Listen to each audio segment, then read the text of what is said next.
Setelah Anton Corbijn ditangkap, muncul foto yang memperlihatkan dirinya berfoto dengan Lukas NMB. Gubernur Papua Lukas NMB diketahui baru saja ditangkap KPK pada Selasa kemarin. Sama halnya dengan Anton Corbijn yang ditangkap di Filipina karena kepemilikan senjata ilegal. Kini foto Anton Corbijn bersama Lukas NMB beredar ramai di media sosial.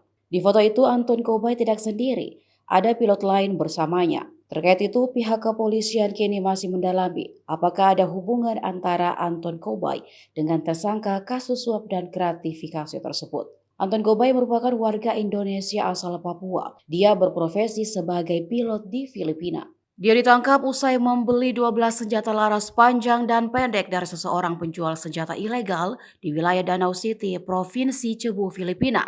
Anton membeli 10 senjata laras panjang jenis M4 kaliber 5,56 mm tanpa amunisi senilai 50.000 peso.